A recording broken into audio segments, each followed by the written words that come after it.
আলহামদুলিল্লাহ ওয়াহদাহ ওয়াসসালাতু ওয়াসসালামু আলা মান লা নাবিয়্যা বা'দাহ আম্মা বা'দ ফাআউযু বিল্লাহি মিনাশ শাইতানির রাজীম বিসমিল্লাহির রহমানির রহিম ইয়া আইয়ুহাল্লাযীনা আমানুত্তাকুল্লাহা হাক্কা তুকাতিহি ওয়া লা তামুতুন্না ইল্লা ওয়া আনতুম মুসলিমুন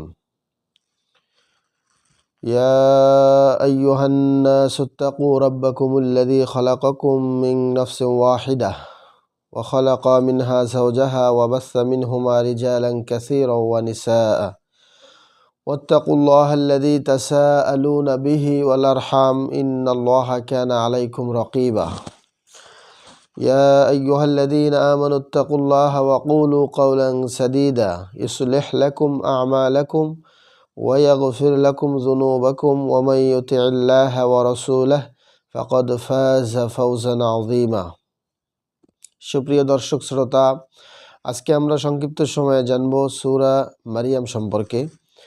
তারতিবিন নুজুল অর্থাৎ নাজিলের ধারাবাহিকতায় যথা কোন সূরার পর নাজিল হয়েছে সে বিবেচনায় এই সূরা মারিয়ামটি 44তম সূরা। এই সূরাটির আগে নাজিল হয়েছে সূরা আল ফাতির এবং এই সূরাটির পরে নাজিল হয়েছে সূরা তোহা। তারতিবিল মাসহাব অনুযায়ী বর্তমান কোরআন মাজিদের বিন্যাস অনুযায়ী এটি 19 নম্বর সূরা এবং এর আগে আছে সূরা কাহাফ এবং এই সূরাটির পরে আছে সূরা তোহা। সুপ্রিয় উপস্থিতি, এই সূরাটি নাজিল হয়েছে নবুয়তের পঞ্চম বছরে নাজিল হয়। তো সেই দিক দিয়ে সেই বিবেচনায় সূরাটি মাক্কি সূরা এবং এই সূরাতে আয়াত আছে 98টি। এবার জানব সূরা মারিয়াম নামের রহস্য। আমরা সকলেই জানি ঈসা আলাইহিস সালাতু ওয়াস সালামের মায়ের নাম ছিল মারিয়াম আলাইহাস সালাতু ওয়াস সালাম। তো ঈসা আলাইহিস সালাতু ওয়াস সালামের ও তার মা মারিয়াম আলাইহাস সালাতু ওয়াস সালামের ব্যাপারে ইহুদি এবং খ্রিস্টানরা তারা যে বাড়াবাড়ি করেছিল, সে বাড়াবাড়িটা তাদের ছিল চরম বাড়াবাড়ি। এই চরম বাড়াবাড়িতে তারা লিপ্ত ছিল। একদিকে ইহুদিরা এবং বিশেষ করে বেদিনরা তারা তাদের ব্যাপারে অত্যন্ত বাজে কথা বলে ফেলেছিল, আমরা সকলেই জানি। অন্যদিকে খ্রিস্টানরাও তাদের উপরে ইলাহের মর্যাদা আরোপ করেছিল, নাউজুবিল্লাহ। এই সূরার 16 থেকে 38 নম্বর আয়াত পর্যন্ত এবং 88 থেকে 95 নম্বর আয়াত পর্যন্ত এই আয়াতগুলোতে মারিয়াম আলাইহিস সালাতু ওয়াস সালাম এবং ঈসা আলাইহিস সালাতু ওয়াস সালামের প্রকৃত পরিচয় ও মর্যাদা তুলে ধরা হয়েছে এবং সেখান থেকে এই সূরার নাম রাখা হয়েছে সূরা আল মারিয়াম। এই ছিল এই সূরা মারিয়ামের নামের রহস্য। এবার জানবো আমরা সূরা মারিয়ামের মেজর থিম হচ্ছে 3টি। প্রথম হচ্ছে জাকারিয়া ও ইয়াহইয়া আলাইহিমাস সালাতু ওয়াস সালামের দোয়া এবং তাদের দোয়া কবুলের গল্প। দ্বিতীয়ত হলো মারিয়াম আলাইহিস সালাতু ওয়াস সালামের পরীক্ষা, ঈসা আলাইহিস সালাতু ওয়াস সালামের বিস্ময়কর জন্ম ও মুজিজা। তৃতীয় যে বিষয়টি মেজর থিম সেটি হলো কাফিরদের লাগাতার সন্দেহ এবং তাদের অবিশ্বাস ও অহংকার সম্পর্কে আলোকপাত করা হয়েছে। এই ছিল এই সূরার মেজর থিম। এবার জানবো আমরা এই সূরার সাথে অন্য সূরার সম্পর্ক। সেটা হলো এই সূরার আগের যে সূরা আমরা সকলে জেনেছি, সূরাটি হচ্ছে সূরা আল কাহাফ, যেখানে আসহাবে কাহাফের বিস্ময়কর কাহিনীর বর্ণনা করা হয়েছে। তেমনি এই সূরায় অর্থাৎ সূরা মারিয়ামেও এসেছে দুজন নবী, ইয়াহইয়া এবং ঈসা আলাইহিস সালাতু ওয়াস সালামের জন্মের বিস্ময়কর কাহিনী। তাহলে বিস্ময়কর কাহিনীর দিক দিয়ে দুটি সূরার সাথে মিল রয়েছে। এবার আমরা জানব সূরার শুরু এবং শেষের সম্পর্ক। নবী জাকারিয়া আলাইহিস সালাতু ওয়াস সালামকে সুসংবাদ দেওয়ার মাধ্যমে সূরাটির সূচনা হয়েছে।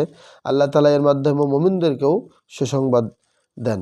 আবার সূরার শেষেও কোরআন নাজিলের উদ্দেশ্য সম্পর্কে আল্লাহ তাআলা বলেন, যাতে সেসব লোককে হুঁশিয়ার করতে পারো যারা সত্য গ্রহণ না করে ভ্রান্তি যুক্তি দিয়ে তর্কবাজি করে। তো সূরার শুরু শেষ মিলিয়ে পুরো কোরআনের বৈশিষ্ট্য উঠে এসেছে। একই সাথে সংবাদদাতা ও সতর্ককারী হিসেবেও বিশ্বনবীকে অভিহিত করা হয়েছে। এবার আমরা জানব সূরা মারিয়ামের শানে নজুলটা হলো এরকম। আমরা বিভিন্ন সময় বিভিন্ন আলোচকের মুখে কিছু শানে নজুল শুনে থাকি যা আসলে নিতান্তই হাস্যকর। পবিত্র কোরআনে বর্ণিত সূরাগুলোর শানে নজুল আমাদেরকে বিশুদ্ধভাবে জানা দরকার। তো এখানে যেটা বর্ণিত হয়েছে সেটি হলো সূরাটি কোন পরিস্থিতিতে নাজিল হয়েছে তা দেখতে গেলে আমরা দেখতে পাই এর নাজিলের পরের সময়টা আগে দেখতে হবে। এই সূরাটি যখন নাজিল হয়, নাজিল হওয়ার পরের যে সময়টা এটা আগে খেয়াল করতে হবে। মক্কার কোরাইশদের অত্যাচারের মাত্রা তখন ভীষণ তীব্র, অর্থাৎ মক্কার কোরাইশরা আল্লাহর নবীকে অত্যাচার করত ভীষণ এবং বেশি মাত্রায় অত্যাচার নির্যাতন শুরু করেছিল। নির্যাতন থেকে বাঁচার জন্য, এই নির্যাতন থেকে মুক্তির জন্য নবী সাল্লাল্লাহু আলাইহি ওয়াসাল্লাম কিছু মুসলিমকে হাবশায় পাঠিয়েছিলেন। আমরা জানি তার হিস্ট্রিতে পাওয়া যায়। তাদেরকে ফিরিয়ে আনতে কোরাইশদের আরও দুইজন নেতা সেখানে হাজির হয়েছিল। সেখানকার বাদশাহ নাজ্জাশী তখন খ্রিস্টান ছিল, এটা আমরা সকলেই জানি। তার কাছে ওই দুইজন গিয়ে কান পড়াতে লাগলো যে মুসলিমরা ঈসা আলাইহিস সালামকে বদ ধারণা পোষণ করে, এমন মিথ্যে অভিযোগও করলো তারা। নাজ্জাশী তাদেরকে তলব করে ব্যাপারটা জানতে চাইলেন। মুসলিমদের পক্ষ থেকে জাফর রাদিয়াল্লাহু তাআলা আনহু তিনি কথা বললেন। এসব ব্যাপারে সূরা মারিয়ামে যেমন বিবরণ এসেছে, আর নবী সাল্লাল্লাহু আলাইহি ওয়াসাল্লাম যা শিখিয়েছেন তার সবটা বললেন তিনি, অর্থাৎ এই নবী সাল্লাল্লাহু আলাইহি ওয়াসাল্লাম যা শিখিয়েছেন তার সবটা তিনি সেখানে বলে দিলেন। অর্থাৎ সব কিছু শুনে নাজ্জাশী বুঝতে পারলেন যে এটা অবশ্যই আল্লাহর কালাম। আর ঈসা আলাইহিস সালাতু ওয়াসসালামের ব্যাপারে কোরআনে যা এসেছে তা সম্পূর্ণই ঠিক, এটা একটাও ভুল নয়। তিনি এটা বুঝতে পারলেন, তখন তিনি মুসলিমদেরকে নিরাপত্তা দিলেন। এই বাদশা নাজ্জাশী নিজেই, কাফিররা তখন ফিরল খালি হাতে, তারা কোনো সফল নিয়ে ফিরতে পারল না। এছাড়া এই সূরার আরেক অংশে দেখানো হয়, মানে এই সূরার যদি আরেকটা অংশ আমরা দেখি, সেখানে আমরা দেখতে পাই যে নিজ গোত্রের অত্যাচার থেকে বাঁচতে ইব্রাহিম আলাইহিস সালাতু ওয়াসসালাম নিজ ঘর ছেড়েছিলেন। এবং এই দুটো ঘটনাকে একই সুতোয় গাঁথলে বোঝা যায় যে ইব্রাহিম আলাইহিস সালামের মতো মুসলিমদেরকেও ঘর ছাড়বার ইঙ্গিত দেওয়া হচ্ছে, এবং ঘর ছাড়বার পর নাজ্জাশীর সামনে যে কি জবাব দিতে হবে তা শেখাতেই যেন কোরআনের সূরাটি নাজিল হয়েছে। এই বিষয়ে যদি আমরা আরও দেখতে চাই সিরাত ইবনে হিশাম, এবং দেখতে পারবো প্রথম খণ্ডে 344 নম্বর পৃষ্ঠায়। এবার আমরা জানবো এই সূরাটির সেগমেন্ট সম্পর্কে। এই সূরাটির সেগমেন্ট হলো 3টি, অর্থাৎ সৎকর্মশীল বান্দা যারা তাদের, অর্থাৎ জাকারিয়া, ইয়াহইয়া এবং মারিয়াম, ঈসা, ইব্রাহিম, মূসা, হারুন, ইসমাইল, ইদ্রিস আলাইহিমুস সালাতু ওয়াসসালাম, যত পয়গম্বর ছিলেন আল্লাহর সৎকর্মশীল বান্দাদের অন্তর্ভুক্ত তারা ছিল এই সম্পর্কে। আর দ্বিতীয় যে বিষয়টি সেটি হলো সঠিক পথ থেকে বিচ্যুত বান্দা, অর্থাৎ পৃথিবী থেকে কোনো নবী বিদায় নেওয়ার পরেই তার জাতির মধ্যে তৈরি হয় নানা বিভাজন, এমনকি শেষ পর্যন্ত তারা আল্লাহর সাথে ভয়ানক শিরকে জড়ায়। তৃতীয় যে বিষয়টি সেটা হচ্ছে পরিণতি। নেককার ও বদকার এই দুইজন, অর্থাৎ এই দুই শ্রেণীর পরিণতিও দুই রকম। এক পক্ষ থাকবে সম্মানিত অতিথির সামনে, আর এক পক্ষকে হাঁকিয়ে নেওয়া হবে জাহান্নামের দিকে। এই 3টি ছিল সেগমেন্ট। এবার জানবো এই সূরাটির ফজিলত। সহিহ আল বুখারীর 4708 নম্বর হাদিস থেকেই আমরা সূরা মারিয়ামের ফজিলতটি জানব। সেটি হলো আব্দুল্লাহ ইবনে মাসউদ রাদিয়াল্লাহু তাআলা আনহু তিনি বলেছেন, সূরা বানী ইসরাইল, সূরা কাহাব, সূরা মারিয়াম এবং আম্বিয়া প্রথম দিকে নাজিল হওয়া অতি উত্তম সূরা।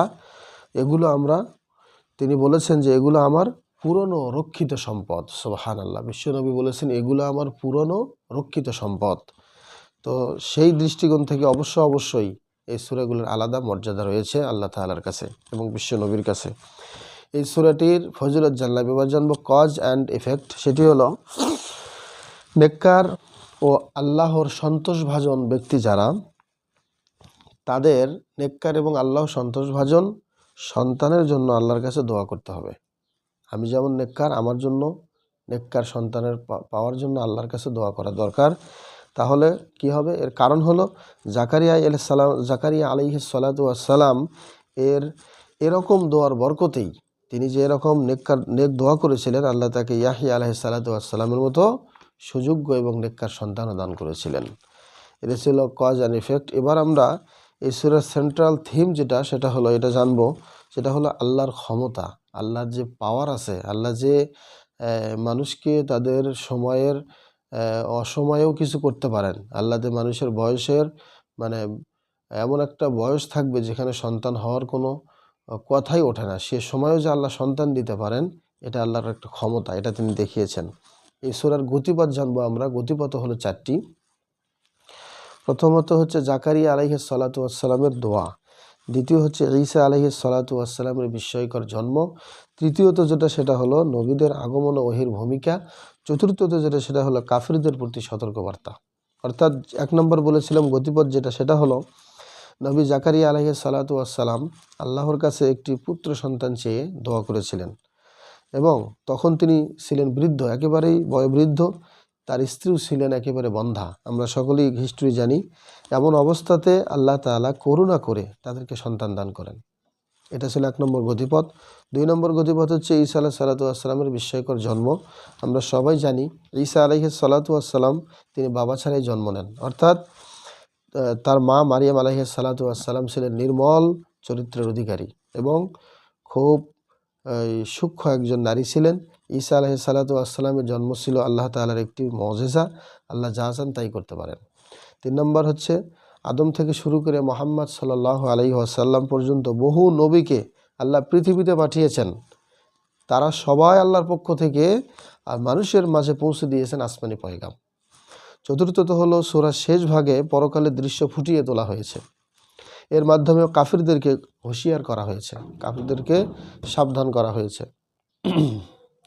সুপ্রিয় উপস্থিতি, এবার আমরা জানব এই সূরাটির ওভারভিউ, অর্থাৎ কোন কোন আয়াতে কি সম্পর্কে আলোচিত হয়েছে এই সম্পর্কে। 1 থেকে নিয়ে 15 নম্বর আয়াতে যদি আমরা চোখ বোলাই দেখতে পারবো বৃদ্ধ বয়সে জাকারিয়া আলাইহিস সালাতু ওয়াসসালামকে আল্লাহ সন্তান দান করেছেন, তার নাম রেখেছেন ইয়াহিয়া, আল্লাহ স্বয়ং নিজেই, পরে তিনিও নবী হয়েছেন। এবার 16 থেকে 33 নম্বর আয়াতে আমরা যদি খুঁজি দেখতে পারবো মারিয়াম আলাইহিস সালাতু ওয়াসসালামের চরিত্র ছিল অতি উত্তম, তার ছেলে ঈসা আলাইহিস সালাতু ওয়াসসালামের জন্ম ছিল বিস্ময়কর। এবং 34 থেকে 40 নম্বর আয়াতে আমরা দেখতে পারবো ঈসা আলাইহিস সালাতু ওয়াসসালামকে খ্রিস্টানরা বানিয়েছে আল্লাহর সন্তান, নাউজুবিল্লাহ। এছাড়াও তাকে ঘিরে তারা জড়িয়েছে জঘন্য শিরকে। 41 থেকে 50 নম্বর আয়াতে আমরা দেখতে পারবো শিরকের বিরোধিতা করায় নবী ইব্রাহিম আলাইহিস সালাতু ওয়াসসালামকে তার জন্মদাতা পিতা পর্যন্ত দেশ ছাড়তে বাধ্য করেছেন। এরপরে 51 থেকে 65 নম্বর আয়াতে আমরা যেটা পাবো সেটা হচ্ছে মূসা, হারুন, ইসমাইল এবং ইদ্রিস আলাইহিমুস সালাতু ওয়াসসালামের ঘটনা, তা উল্লেখ করা হয়েছে সংক্ষিপ্ত আকারে। আর 66 থেকে 75 নম্বর আয়াতে বলা হয়েছে যে পরকালে অবাধ্যদের এবং শয়তানদের একসাথে জাহান্নামের কিনারে হাজির করা হবে হাঁটু মোড়া অবস্থায়, হাঁটু ভাঙ্গানো অবস্থায়। আর 76 থেকে 80 নম্বর আয়াতে বলা হয়েছে সঠিক পথে চললে ভালো কাজ করার সুযোগ বাড়িয়ে দেওয়া হয়, আর যদি কেউ ভ্রান্ত পথে চলার চিন্তা করে তখন তার শাস্তির দরুন আরও বৃদ্ধি করা হয়। এরপরে 81 থেকে 95 নম্বর আয়াতে বলা হয়েছে যারা কুফরের পথে চলে তাদের জন্য শয়তান নিয়োগ করা হয়, আর আল্লাহর সন্তান নিয়েছেন এমন ধারণা অত্যন্ত জঘন্য, মানে আল্লাহ সন্তান নিয়েছেন এমন ধারণা অত্যন্ত জঘন্য। এরপরে 96 নম্বর আয়াতে বলা হয়েছে আল্লাহ তাআলার ঈমান ও ভালো কাজের প্রতিদান হিসেবে অবশ্যই মুমিনদের একে অপরের ভেতরে ভালোবাসা সৃষ্টি করে দেন। সর্বশেষ 97 থেকে 98 নম্বর আয়াতে বলা হয়েছে কোরআন সহজ ভাষায় নাজিল হয়েছে, কোরআন কোনো কঠিন ভাষা নয়, যাতে এর মাধ্যমে মুত্তাকিদের সুসংবাদ দেওয়া এবং ভ্রান্তদের হুঁশিয়ার দেওয়া হয়েছে। এগুলো ছিল এই সূরার আলোচ্য সূচি ওভারভিউ। এবার আমরা জানবো সংক্ষিপ্ত আকারে এই সূরার কেস স্টাডি। এই সূরার কেস স্টাডি হচ্ছে আল্লাহর হুকুমে গর্ভধারণ করলেন মারিয়াম আলাইহিস সালাতু ওয়াসসালাম, কিন্তু পাড়া প্রতিবেশী যারা ছিল তিনি দেখলেন যদি তারা টের পায়, কারণ স্বামী নাই অথচ মারিয়াম আলাইহিস সালাতু ওয়াসসালাম গর্ভবতী, তাহলে কেমন হবে ব্যাপারটা, বিচ্ছিরি কথা কথাবার্তা শোনাবে, চরিত্রে কালো দাগ বসবে। তিনি তখন লোকালয় ছেড়ে চলে একদম গেলেন দূরের এক জায়গায়, যেখানে উঁচু কোনো একটা পাহাড়, এই পাহাড়ে চলে গেলেন। একটা খেজুর গাছের গুঁড়িতে তিনি বসে পড়লেন, বিড়বিড় করে বললেন হাই, আমি যদি মরে গিয়ে একেবারে স্মৃতি থেকে হারিয়ে যেতাম। তিনি বলতেছেন ইয়া লাইতানি মিত্তু ক্বাবলা হাযা ওয়া কুনতু নাসিয়্যাম মানসিয়্যা, অর্থাৎ আমি যদি স্মৃতি থেকে একেবারে হারিয়ে যেতাম। তখনই পাহাড়ের নিচ থেকে এক ফেরেশতা ডাকলেন তাকে, একটা গায়েবে আওয়াজ আসলো, একজন ফেরেশতা ডেকে সান্ত্বনা দিয়ে বললেন মারিয়াম, একদম দুশ্চিন্তা করবেন না, আপনি চিন্তা করবেন না, আপনার রব আপনার জন্য একটা নদী বানিয়ে দিয়েছেন, সুবহানাল্লাহ, ওটা আপনার আওতায় থাকবে, আপনি বয়ে চলতে বললে বয়ে চলবে। আপনি যেদিকে যেতে বলবেন সেদিকেই যেতে পারবেন, থামতে বললে সেই নদী থেমে যাবে। আর এটা এটা এই যে আরেকটা জিনিস আপনাকে আমি দিচ্ছি, সেটা হলো দেখুন, একটু খেয়াল করুন। এই যে একটা খেজুর গাছ, ওটার ডাল ধরে একটা ঝাঁকুনি দিন, টুপ টুপ করে, অর্থাৎ এই ঝাঁকুনি দেওয়ার সাথে সাথেই পাকা যে খেজুরগুলো সেগুলো আপনার মুখে এসে পড়ে যাবে। সুবহানাল্লাহ। সুতরাং সেসব খেজুর খান এবং নদী থেকে আপনি পানি পান করুন, এরপরে আর চোখ জোড়ান। এখান থেকে কোনো তাফসির বিশেষজ্ঞ এই মত দিয়েছেন যে গর্ভবতী কিংবা সদ্য মা হওয়া কোনো নারীদের জন্য খেজুর অত্যন্ত উপকারী খাবার।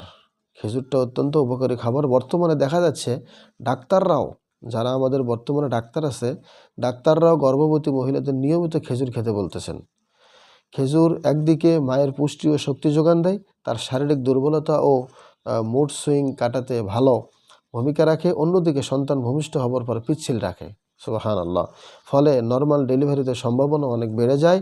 সমস্ত প্রশংসা আল্লাহ, যিনি কোরআনকে মানুষের জন্য শিফা হিসেবে পাঠিয়েছেন। এ বিষয়ে আপনারা তাফসিরে বাগাবি দেখলেও আরও বিস্তারিত পাবেন, ৫ম খণ্ডের ২২৬ নম্বর পৃষ্ঠায়।